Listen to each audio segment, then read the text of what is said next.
The morning they released me, my husband was hosting a pool party at my house with the woman who put me there. He had not called once in 31 days. Not once. My name is Claire Ashworth, and until 14 months ago, I was a senior forensic accountant with a client list that included 3 of the top 15 private equity firms in the United States. I did not just manage money. I hunted it. When capital went missing from high-value funds, when numbers were manipulated inside corporate structures that looked clean on the surface, I was the person firms called to find the thread and pull until the whole thing unraveled. I had built that reputation over 11 years, one meticulously documented case at a time. I was precise, I was patient, and I was very good at waiting for the right moment to move. My husband Marcus had built his wealth management firm, Mercer Capital Group, during the first 3 years of our marriage. I had structured much of the legal and financial architecture myself, designed the shareholder agreements, established the compliance frameworks, and served as his chief financial officer from the day we opened our doors in Denver. We were, by every external measure, the kind of couple that other couples studied and quietly envied. What nobody saw was the version of Marcus that existed behind closed doors. The one who needed to be the most important person in every room. The one who kept score of every professional win I had that he had not personally orchestrated. The one who, when I received a federal commendation for my work on a major fraud case, spent 3 days barely speaking to me because the recognition had been mine alone. I noticed the signs of the affair the way I notice everything. Through pattern recognition. Marcus had always been meticulous about his schedule, almost compulsively so, which made the gaps suddenly appearing in his calendar impossible to ignore. A Tuesday evening blocked as a client dinner with no client name attached. A Saturday morning marked as a site visit to a property address that, when I quietly searched it, turned out to be a boutique hotel in Aspen. I said nothing. I opened a private file on a personal encrypted drive that Marcus had no access to, and I started documenting. Her name was Jade Calloway. 26 years old, freelance event coordinator, introduced to Marcus through a charity gala the previous spring. I had actually met her once, briefly, at a firm anniversary dinner. She had seemed pleasant enough. I had not thought about her again until her name appeared in a payment record I was not supposed to see, attached to a hotel reservation in Marcus's name during a week he had told me he was in Chicago for a conference. I had 3 months of documentation and was preparing to consult a divorce attorney when everything changed overnight. Jade filed a police report claiming I had pushed her down the staircase inside our home during a confrontation on a Thursday afternoon in October. She said I had attacked her out of jealousy, that I had known about the affair and had waited until Marcus was away to confront her alone. The report stated she had suffered a fall resulting in what she described as a traumatic pregnancy loss. The problem was that on that Thursday afternoon, I was in Phoenix, Arizona. I had been presenting audit findings to a client board for 6 hours. There were 12 people in that room, a time-stamped hotel key card, security footage of me checking in, and a flight record. None of it mattered. Marcus had already spoken to law enforcement before I even knew a report had been filed. And the attorney he arranged for me, a man named Gerald who I would later discover had received a substantial private payment from Marcus, advised me quietly and urgently to accept a plea to a misdemeanor assault charge before the case attracted press attention. He told me fighting it would be professionally catastrophic. He told me the plea would let me walk away clean. I signed. And they locked the door behind me. The first week inside, I cried. The second week, I stopped sleeping more than a few hours at a time. By the third week, something shifted. The grief did not disappear, but it moved aside for something colder and more focused. I had no computer, no files, no spreadsheets. What I had was a memory that had been professionally trained for over a decade to retain and organize financial data. I lay on that narrow mattress in a 6x8 concrete cell, and I began rebuilding everything I knew from the inside out. Every suspicious transfer I had flagged in the months before my arrest. Every vendor code that did not match a legitimate service. Every offshore routing number I had encountered in Marcus's internal books and quietly memorized because that was simply how my mind worked. I was not crying. I was auditing. When the heavy facility door opened on the morning of day 31 and I walked out into the thin November air carrying a plastic bag of personal belongings, I was not the same woman who had walked in.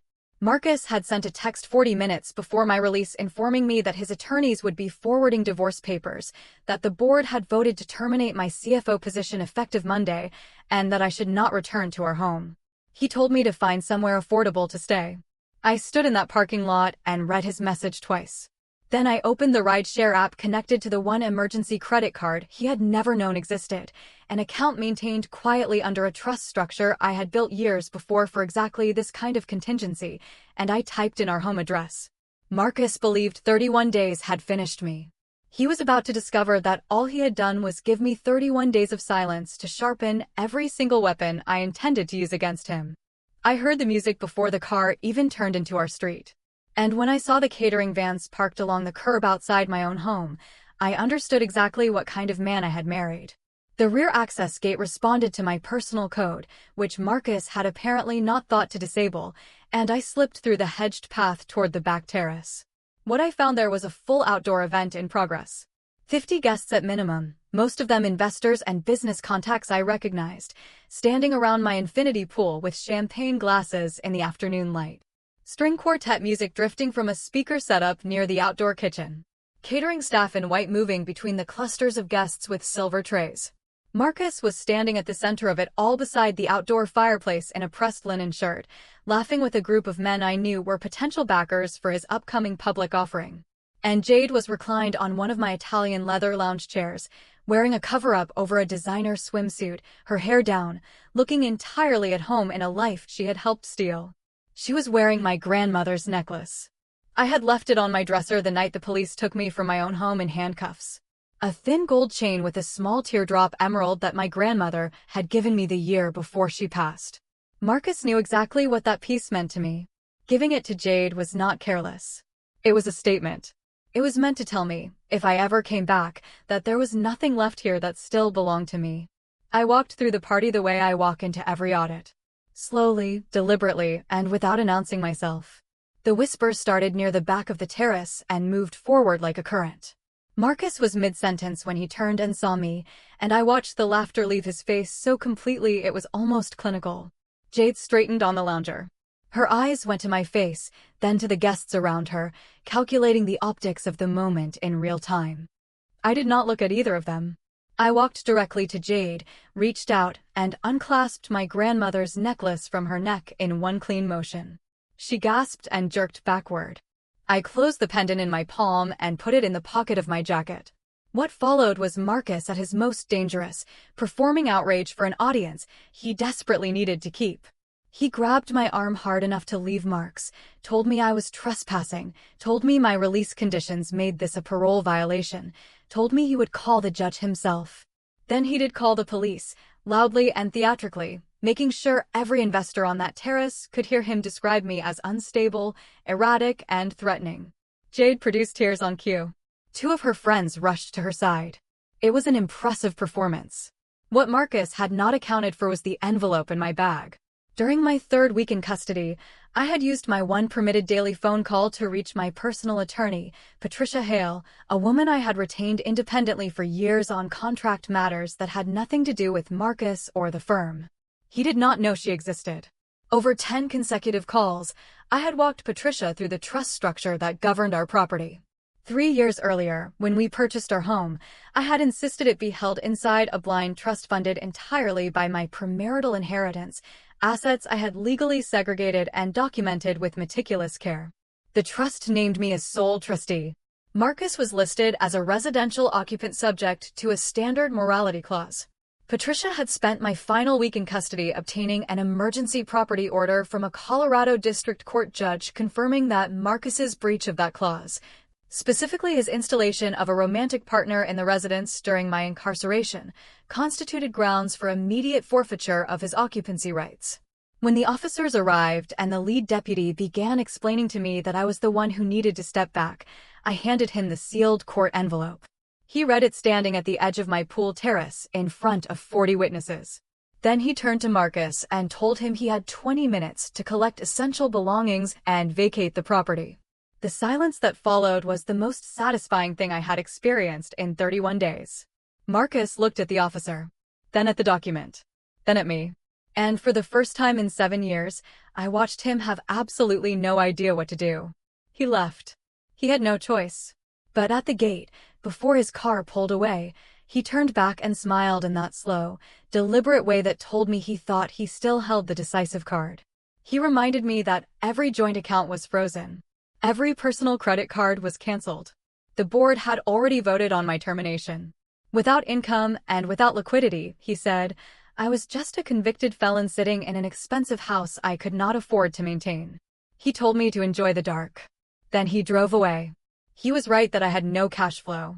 What he did not know was that I had spent 31 days preparing for exactly that problem. And that somewhere in the servers of his own firm, buried under years of deliberate misdirection, was a number so large that the moment I reached it, his escape plan would become a cage. That night, I made a phone call that Marcus could not have anticipated. Because the person I called had been sitting inside his family for 5 years, watching and waiting for exactly this moment. Her name was Simone Carter Mercer, and she was the most underestimated person in every room the Mercer family had ever put her in. She was also the only person alive who had both the access and the motivation to help me burn everything down. Simone had married Marcus's younger brother Derek 4 years earlier. She was a senior corporate auditor at an independent financial review firm, the same firm Marcus had contracted to handle Mercer Capital's external quarterly compliance audits. She was brilliant, rigorous, and had spent half a decade being quietly condescended to at family dinners by in-laws who evaluated her worth primarily by the fact that she had not come from money. They tolerated her professional credentials the way people tolerate a guest who brings an unfamiliar dish to a dinner party. Politely and with private skepticism. Simone had called me twice during my time in custody, both times reaching my attorney Patricia because direct calls to the facility required advance approval. The messages she left were careful and brief. Just that she was thinking of me and that when I was out, we should talk. I had read those messages the morning of my release and understood them immediately for what they were. She had something. She had been waiting for me to be free to use it. She arrived at my house just after 9 in the evening, an hour after Marcus's belongings had been removed by a county deputy and the property had gone quiet. She sat down in my home office, opened her laptop, and told me that as the assigned external auditor for Mercer Capital's compliance reviews, she maintained an active administrative access token to the firm's internal servers. A backdoor designed for auditors to conduct quarterly reviews without alerting internal staff. Marcus had revoked my executive credentials the morning of my arrest. He had never once considered that the external audit gateway was a separate access point entirely. Closing it would have triggered an automatic regulatory notification to the State Financial Oversight Board. He had left it open because closing it would have raised the exact kind of flag he could not afford. He had locked the front door and left the basement window wide open. What we found inside those servers over the next 4 hours rearranged my understanding of everything. I had suspected irregularities before my arrest, had quietly tracked what appeared to be unusual outflows through unverified vendor accounts. I had estimated a discrepancy of perhaps $40 to $60 million. What Simone's access revealed was a structured, multi-layered scheme that had been running for nearly 3 years, siphoning investor capital through a series of Swiss intermediary accounts before depositing it into a Cayman Islands shell company called Halcyon Crest LLC. The properties listed as assets under Halcyon Crest's portfolio were either vacant lots or addresses that did not exist. The consulting invoices were fabricated. The vendor registration numbers led nowhere. The total figure, when we compiled the complete transfer history, was $206 million. I had to stand up and walk to the window when Simone read that number aloud. But it was not the amount that stopped my breathing. It was a single payment subfolder buried inside the Halcyon Crest expense records. A series of recurring transactions sent to a private medical clinic in Miami, Florida. The payments began approximately 5 years ago and continued through 3 separate billing cycles. When I cross-referenced the clinic's registration data against a national medical provider database I maintained access to through my forensic research subscription, the clinic's specialty came up immediately: reproductive and gynecological procedures. I requested the specific payment records. The patient intake reference attached to Marcus's wire transfers corresponded to a billing account in Jade Calloway's name. Simone pulled the clinic's public licensing documentation. The procedure codes matched a bilateral tubal ligation. Performed 5 years ago. Signed and authorized by the patient herself. Jade could not have been pregnant. Physically, medically, categorically impossible. The baby she claimed to have lost, the baby Marcus had used to put me in a jail cell for 31 days, had never existed. And Marcus had paid for the very procedure that made the lie possible using money stolen from his own clients. I sat with that information for a long moment. Then I picked up the encrypted satellite phone I kept in the false bottom of my bookshelf and dialed the direct line for the FBI's white-collar crime division in New York. I had worked with their lead investigator, Agent Daniel Reeves, on a pharmaceutical fraud case 3 years earlier. He knew my work. He trusted my methodology. He answered after 3 rings, voice thick with sleep. The moment I said I had $200 million in documented fraudulent transfers and a live escape plan with a departure time, I heard him sit up. His voice changed registers completely, from tired to fully operational in under 2 seconds. He told me to transmit the files to a secure server immediately. Then he told me something that nearly stopped the call before it started. He said that because of my conviction record, the federal prosecutor's office would not authorize action on my testimony alone.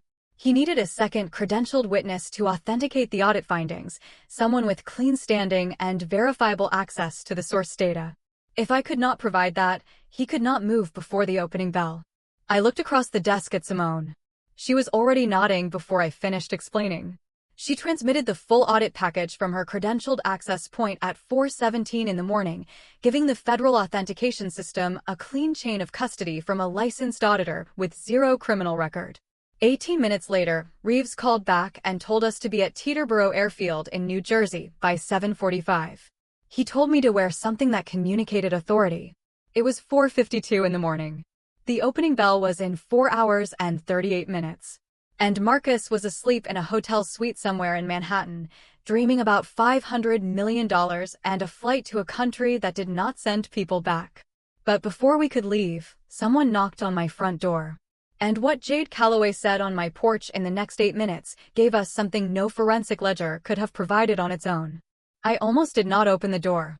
But the way she was standing under that porch light, looking over her shoulder every few seconds like she expected someone to pull up behind her, told me that whatever Jade had come to say was something Marcus did not know she was saying. She looked nothing like the woman who had been draped across my lounge chair 12 hours earlier. Her hair was loose and tangled, her eyes were red, and she was gripping her bag against her chest the way people grip things when they feel like everything else is already gone. She told me she needed 5 minutes. She held out a cashier's check drawn from her personal account for $100,000 and told me all I had to do was sign the termination agreement Marcus had prepared, walk away from the firm, and let the IPO proceed without interference. I did not take the check. I asked her one question. I asked her whose name was on the seat reservation for the 10:15 helicopter. She blinked. She said both of theirs, of course. I told her to check again. I told her to pull up whatever confirmation Marcus had forwarded her and look at the passenger details. She reached into her bag slowly, almost reluctantly, and opened her phone. I watched her face as her eyes moved across the screen. The color left her completely. Her lips parted and nothing came out. She looked up at me with an expression I recognized immediately. It was the specific look of someone who has just understood, in full and without any remaining room for doubt, that they were never part of the plan. There was only one name on that reservation. His.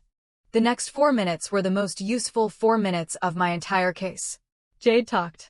She talked because she was terrified and furious, and the man she had built her entire future around had just revealed himself to be exactly what I had been trying to survive for 7 years. She confirmed the flight plan to Dubai. She confirmed the connecting transfer to a destination with no extradition agreement.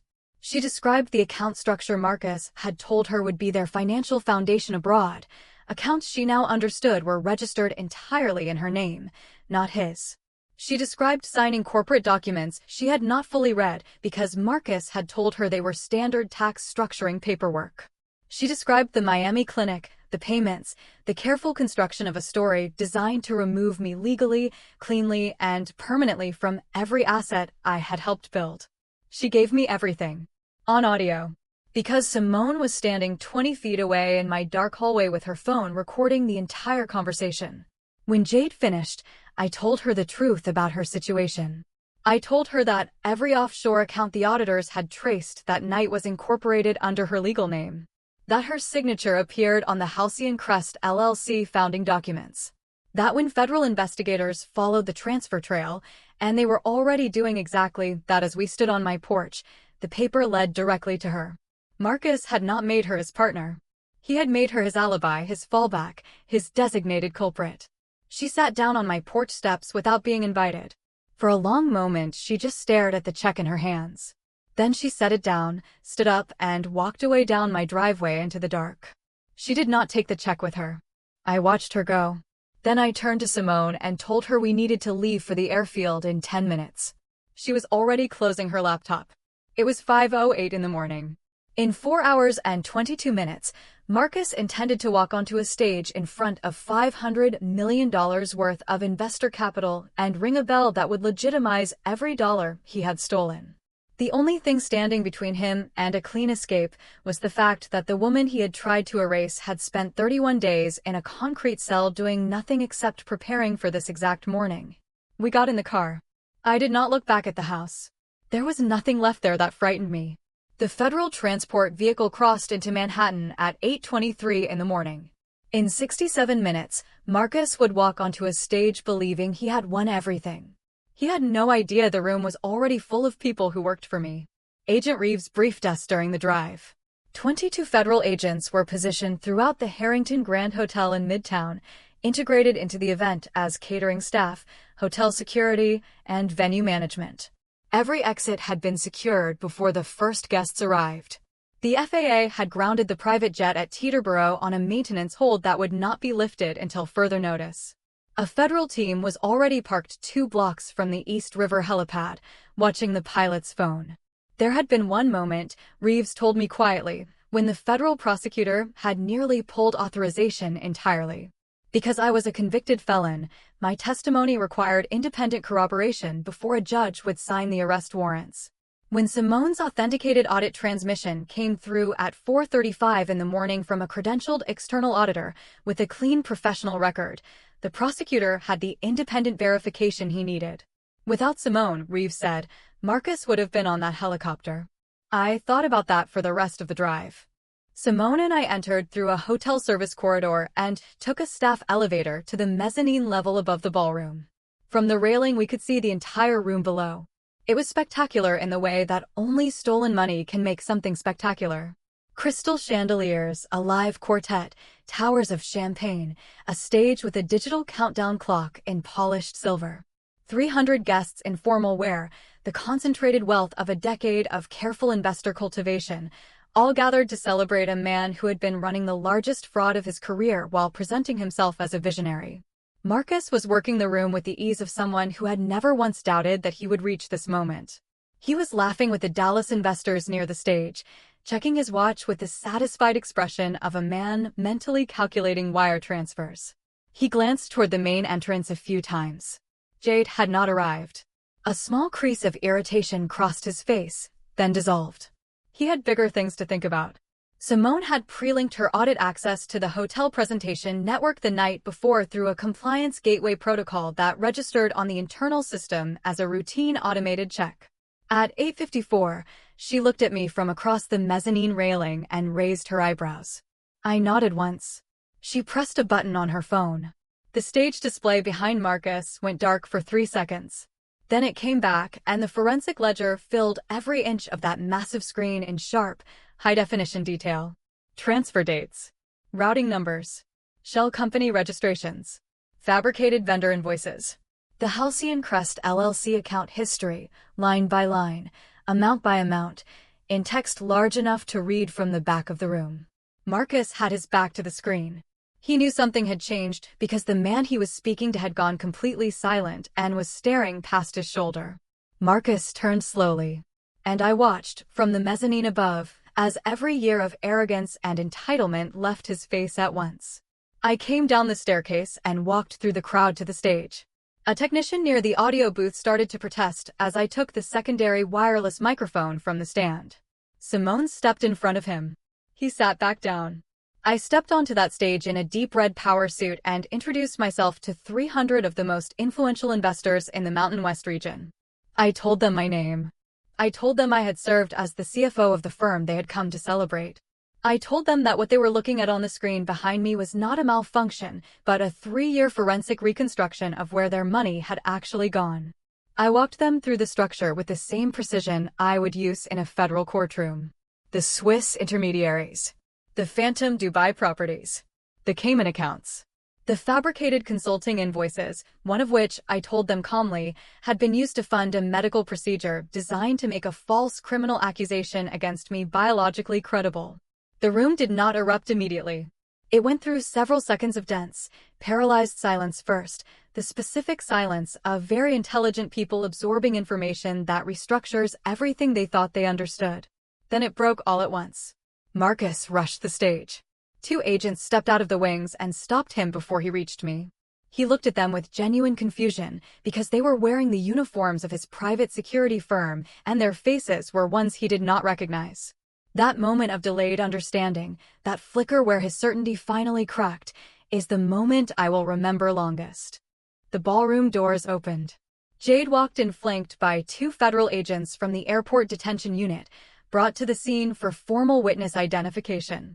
She entered just in time to hear Marcus standing on his own stage with federal agents on both sides of him, telling the room that she had orchestrated the entire scheme, that he had been manipulated, that he was cooperating. The microphone was still live. Every word reached every corner of that ballroom. She had been escorted in wearing yesterday's clothes with her hands restrained. She had spent the night in a federal holding room being told that every offshore account traced by investigators had been incorporated in her name.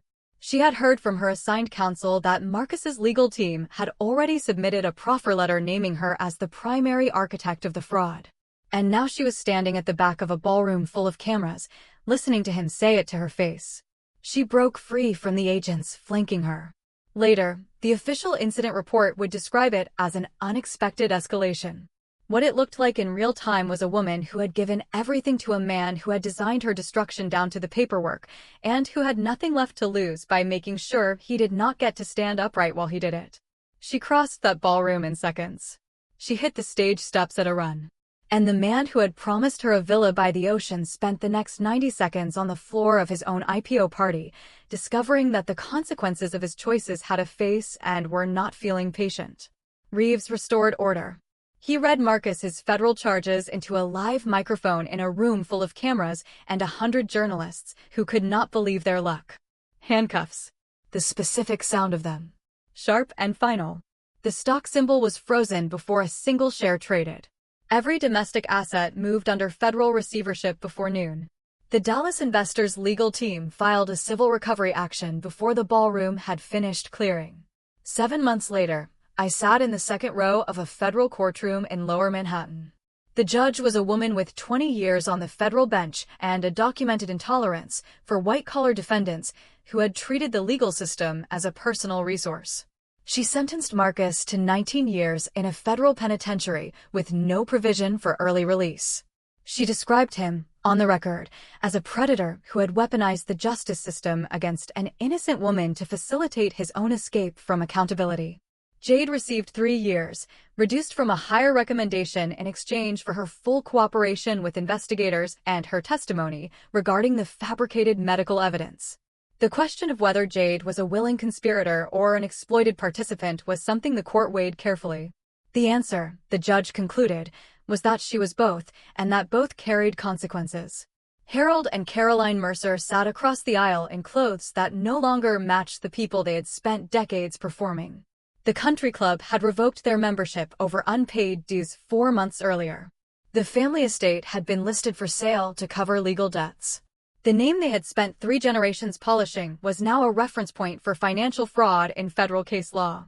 I did not look at them when I left the courtroom.